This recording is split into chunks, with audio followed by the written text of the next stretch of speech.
Pourquoi ce silence assourdissant des Africains face à ce qui leur arrive? La guerre entre l'Iran, l'Israël et les États-Unis qui ferment le détroit d'Ormuz et fait flamber le prix du pétrole. Tout le monde se tait devant la crise qui s'annonce. L'Afrique du Sud, théâtre de violences xénophobes vis-à-vis des Africains, silence encore des Africains. Personne n'ose parler. Est-ce de la peur? Est-ce de la lâcheté? Est-ce de l'inconscience? Moment de vérité reçoit aujourd'hui le ministre des Affaires étrangères du Togo, Robert Dussey. Bonjour Robert Dussey. Bonjour cher Alain. Alors, avec tout ce qui se passe dans le monde, on n'entend pas du tout l'Afrique qui est pourtant impactée par ce qui se passe. La guerre en Iran, qui ferme le détroit d'Ormuz. Personne ne bouge plus. Le pétrole qui flambe. L'Afrique du Sud, curiosité, qui est le théâtre de violences xénophobes vis-à-vis des Africains. Le Mali attaqué par des terroristes associés à un groupe dit rebelle, le MLA. Silence assourdissant de la communauté internationale. Vous êtes ministre des Affaires étrangères et votre pays est un peu au centre de nombreuses discussions diplomatiques aujourd'hui. Pourquoi ce silence? C'est de la peur, monsieur le ministre? Non, je crois que ce n'est pas de la peur, mais ce que je dirais, je commence par un mea culpa. En tant qu'Africain ordinaire, avant d'être ministre des Affaires étrangères, je pense que quand on fait ce constat sur le continent africain, il faut se dire certaines vérités, il faut avouer, c'est la honte. Clairement, je pense qu'il faut l'assumer. Nous devons, en tant qu'Africains, qu'on soit politique ou pas, avoir honte de ce continent que je pense nous ne portons pas assez bien. Parce que depuis les indépendances de la plupart des pays africains, donc il y a une soixantaine d'années déjà, mais les pères des indépendances, ce n'est pas ce legs-là qu'ils nous ont laissé. Non, certainement les pères pas. des indépendances avaient une vision pour le continent, pour chacun de leurs pays, bien sûr. Malgré leurs limites naturelles, mais ils avaient, on va dire, l'Afrique chevillée au corps. Ils pensaient à vrai. Je suis totalement d'accord avec vous. C'est pourquoi je pense que une partie de cette génération aujourd'hui doit avoir honte de la situation actuelle du continent africain. Mais au même moment, je dirais, ne restons pas dans la honte. Ne restons pas dans une autoflagellation c'est comme si c'était, on ne pouvait rien faire. Une fatalité. Voilà, comme une fatalité. Je pense que, heureusement, qu'il y a aussi des dirigeants. Il y a aussi des penseurs, des intellectuels, des universitaires, des politiciens, des chefs d'État et de gouvernement qui pensent au devenir de ce continent. On ne les a pas beaucoup entendus ces derniers temps. Hein. Je veux dire, oui, moi je ne peux pas répondre à leur place, oui. Mais je pense qu'il y a certains qui ont cette vision pour le continent africain et nous n'avons pas le choix que de compter sur ces rares voix africaines, ces rares voix politiciennes ou des politiques africains prêtes à porter le continent africain et à sortir ce continent du marasme dans lequel il se trouve. Alors, monsieur le ministre, oui. J'ai envie de comprendre. C'est de la peur? Parce qu'on a le sentiment que tout le monde est tétanisé. Quand on voit ce qui se passe en Afrique du Sud, déjà, quand on voit ce qui se passe avec le prix du pétrole, personne n'a pris position pour quoi que ce soit dans ce qui se passe dans le détroit d'Ormuz, alors que ça nous impacte. C'est la peur ou c'est quoi? Non, moi, je vais pas répondre à la place des dirigeants africains, mais je pense que c'est un tout. Vous savez, il y a quelques années, vous aviez sûrement lu un de mes ouvrages qui a pour titre « L'Afrique malade de ses hommes politiques ». Et j'ai dit « ignorance, inconscience ou je ne sais quoi ». Je pense que il y a un mélange de la peur, de la lâcheté, peut-être de l'ignorance et de l'inconscience aussi. C'est un mélange. Donc, à ce stade, je vous prie, même si c'est un débat de vérité, de ne pas me prononcer à la place d'autres personnes. Oui. Alors, dans votre cas, on vous voit très très mobilisé, le Togo, pour la diplomatie finalement africaine. Un pays qui décide de réunir des gens qui sont opposés. Ici à Lomé, on a rencontré les gens de l'AES qui sont venus rencontrer les autres États pendant quelques jours et pour discuter véritablement. Que préparez-vous? Qu'est-ce qui peut être fait dans ce moment pour que la voix de l'Afrique soit audible? Non, je pense que pour que la voix de l'Afrique soit audible, la responsabilité première revient aux Africains eux-mêmes, revient aux dirigeants africains. Dans le cas par exemple de l'AES, nous avions des dirigeants de l'AES qu'il faut absolument soutenir parce que le danger qui vise ces pays de l'AES, ce danger n'est pas seulement pour les 3 pays de l'AES, c'est un danger pour toute l'Afrique d'abord comme continent. En plus, un danger pour la sous-région. Donc je parle de la sous-région ouest-africaine. Avec des terroristes. C'est pourquoi je pense qu'il ne faut même pas hésiter sur les mots. On doit condamner avec la dernière rigueur l'attaque du 25 avril passé au Mali. C'est inacceptable que des forces rebelles s'allient avec des groupes djihadistes.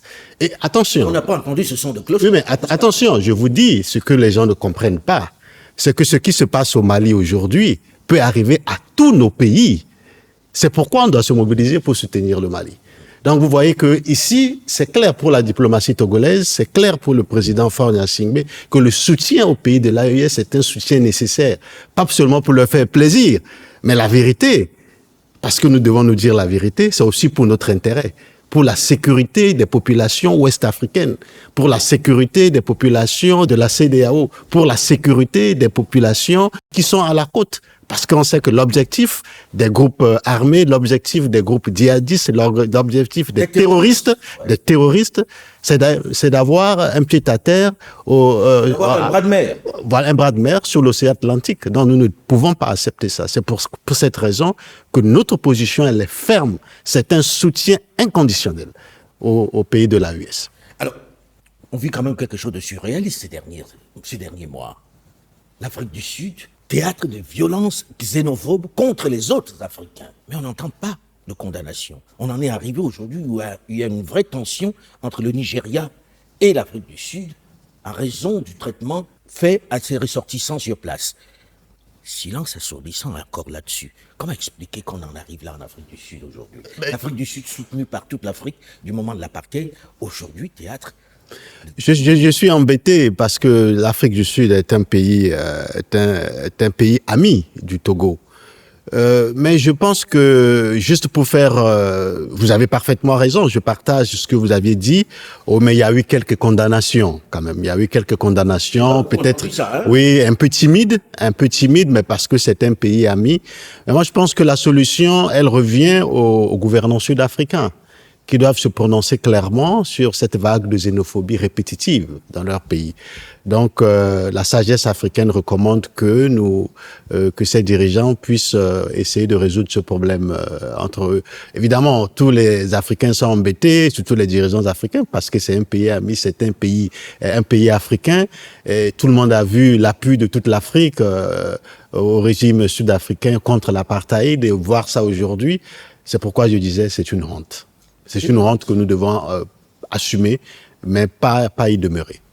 Dites-moi, quand je regarde ce qui se passe, je me demande, est-ce que l'Union africaine existe encore? Non, l'Union africaine existe bien sûr, mais je pense que l'Union africaine, avec son mécanisme et les lourdeurs, sont telles que sur certaines questions, le fonctionnement et le leadership de l'Union africaine ne le permet pas. C'est d'ailleurs pour cette raison que le 3 mai 2023 ici, sous les instructions du président du Conseil, le président Faure Gnassingbé, nous avions créé l'Alliance politique africaine. L'APA. Et vous étiez présent lors du lancement de l'APA. Et cette Alliance politique africaine va se réunir dans quelques semaines pour une session extraordinaire afin de discuter des questions d'actualité, etc. Alors, c'est la nouvelle réunion de l'APA le 3 juillet prochain.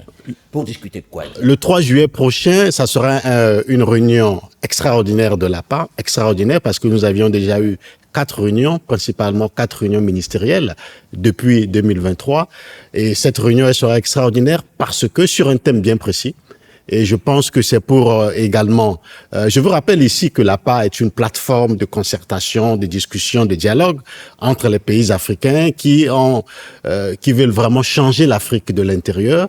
Donc, et c'est pour régler aussi les insuffisances que nous voyons au sein de l'Union africaine. Au sein de l'Union africaine, voilà. Et des organes sous-régionaux. Au sein de l'Union africaine. Donc, le thème de cette rencontre est clair, c'est l'impact et l'impact de la crise au Moyen-Orient sur les pays africains. Parce que depuis le 28 février, quand la guerre a commencé entre l'Iran, les États-Unis et Israël, et toutes les conséquences au niveau au niveau des pays du Golfe, l'Afrique est victime aujourd'hui des conséquences réelles sur un plan sécuritaire, sur un plan économique et financier, etc.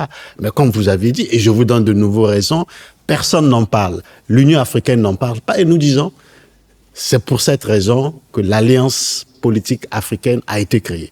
Donc, l'APA se réunira pour discuter des conséquences de cette crise-là sur le continent africain et voir comment sortir de ces conséquences qui sont... Est-ce que l'APA se substitue à l'Union africaine sur Du tout. L'APA ne se substitue pas à l'Union africaine. L'APA est dans un rôle de contribution aux préoccupations africaines.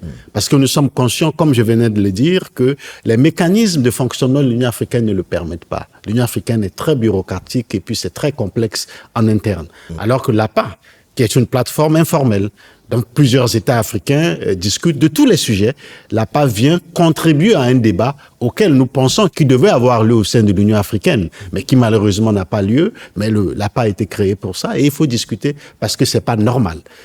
Avec tout ce qui se passe dans les pays du Golfe, l'Afrique qui vit d'une manière ou d'une autre les conséquences de cette crise-là, ne puisse pas ne pas se prononcer.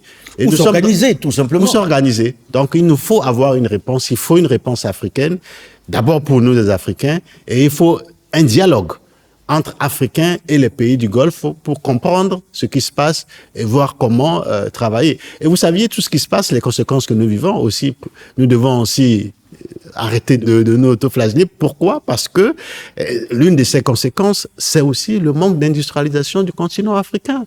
Ce n'est pas normal aujourd'hui de voir, je vous donne des exemples, vous connaissez les prix du pétrole, le prix du baril du pétrole a augmenté, etc. La plupart des pays africains sont des pays producteurs du pétrole, mais ne raffinent pas le pétrole. On prend le pétrole chez eux, on va le raffiner ailleurs, on le ramène beaucoup plus cher. Beaucoup plus cher. Et ce n'est pas normal. Et je crois que c'est l'une des réponses à laquelle nous devons pousser les dirigeants africains, toute l'Afrique, parce que ce n'est pas normal. Voilà. Et dans le même temps, on ne soutient pas quelqu'un comme Dangote qui fait l'effort de pouvoir raffiner sur place et qui est confronté aux firmes internationales dans son propre pays. Oui, c'est ça. Effectivement. Et donc, c'est l'occasion également de féliciter, d'encourager les initiatives comme celle de Dangote, parce que ça, c'est une initiative africaine, forcément à soutenir maintenant les difficultés que l'entreprise a, vous le dites vous-même. C'est dommage, mais bon, si on veut en parler aujourd'hui, on ne va pas en finir. On va pas en finir. Donc très concrètement, oui.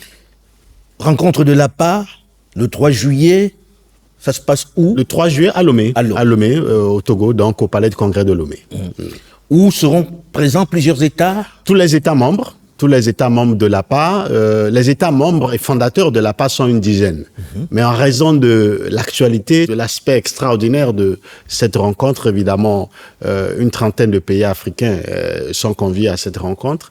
Également, ici ajoutent les représentants des pays du Golfe. Donc ici, les représentants des pays du Golfe. Les pays du Golfe seront présents parce qu'il nous faut ce dialogue. C'est-à-dire que nous devons, dans un premier segment, parler entre nous Africains, tirer les conséquences, et également parler avec les pays du Golfe, parce que, vous saviez, cher Alain, il faut aussi se dire encore cette vérité, c'est dommage. Mais souvent, quand nous avons des problèmes en Afrique, ils sont les premiers à venir régler nos problèmes. Ils viennent comme des médiateurs, tout ce qu'on voit, et pourquoi on ne peut pas parler avec eux? Donc, nous disons que nous sommes victimes d'une situation qui est dans leur région. Évidemment, nous ne venons pas pour faire autre chose que de parler et de comprendre. Et d'amener les gens à s'asseoir pour discuter. Pour discuter. On n'est pas dans un processus de paix ou de médiation. Ça ne regarde pas. Est-ce qu'il se sera bien vu par les pays du Golfe eux-mêmes qui sont en opposition? L'Iran qui envoie des bombes sur ses voisins. Mais vous connaissez, cher Alain, que l'une des particularités de la diplomatie togolaise, c'est que la diplomatie togolaise, et bien sûr le président du Conseil, le président Faure Gnassingbé, a mis en place un système où nous parlons avec tout le monde. Donc soyez rassurés qu'autant nous parlons sur le continent africain avec tout le monde, en Afrique de l'Ouest, la CEDEAO, l'AES, en Afrique centrale, dans la crise en DRC et au Rwanda, dans la région des Grands Lacs, autant nous parlons aussi avec nos frères des pays du Golfe. Et je vous rassure qu'ils seront tous présents au Togo. Alors ils seront tous présents. Au sortir de là, qu'est-ce qu'il faut attendre? Est-ce qu'il va y avoir un livre blanc? Est-ce qu'il va y avoir des décisions? Est-ce qu'il va y avoir des choses très très concrètes? Je ne saurais vous répondre de manière ferme à l'heure où nous parlons, Mais ce que je pourrais vous dire, c'est qu'ils seront là, on va discuter. Évidemment, cette réunion sera sanctionnée par une déclaration. Maintenant, les points essentiels ou le contenu de la déclaration, je ne saurais, c'est tôt d'en parler parce que ça sera à l'issue des débats, des discussions que la déclaration sortira. Mais ce que l'APA veut faire ici, c'est d'abord réussir ce dialogue entre nous. De deux, réussir ce dialogue avec les concernés, qui sont les pays du Golfe. Je dis bien tous les pays du Golfe concernés, pas seulement les pays en conflit, tous les pays du Golfe concernés. Et d'accepter de pouvoir... Mais oui, ils viendront. Je vous dis que c'est le secret de la diplomatie togolaise. Je n'ai pas ce secret, c'est le président du Conseil qui a ce secret. Mais ils viendront, on va discuter et nous imaginons... Pensant, en dépit du fait que la déclaration est en préparation et en discussion, nous pensons qu'il y aura l'unanimité autour de la cessation des conflits déjà en cours avec les discussions qui font à un autre niveau et également encourager une meilleure collaboration entre cette région et certains pays africains résilients des conséquences, par exemple du gaz, du pétrole sur le marché africain. Des engrais, etc., etc. Alors, qu'est-ce qu'il va y avoir au programme de cette journée du 3 juillet? Au-delà de la question du proche Moyen-Orient qui touche le continent, y a-t-il d'autres sujets qui vont être débattus pendant ce Non, le sujet essentiel sera consacré à la conséquence ou aux conséquences de la crise au Moyen-Orient sur les pays africains. Donc sur les économies africaines, donc sur un plan économique et financier et également et surtout sur un plan sécuritaire aussi. Ça sera exclusivement consacré aux conséquences de cette crise-là. Donc nous restons pointus pour ne pas nous disperser et donner des réponses à la sortie de cette journée du 3 juillet à Lomé. Merci, monsieur le ministre, d'avoir accepté de venir. Je vous remercie, cher Alain. Et puis on se donne rendez-vous le 3 juillet. On attend de voir ce qui va sortir de cette rencontre de l'APA. Merci pour votre intérêt. Afromédia, le narratif africain sans complaisance, mais sans condescendance. À très vite.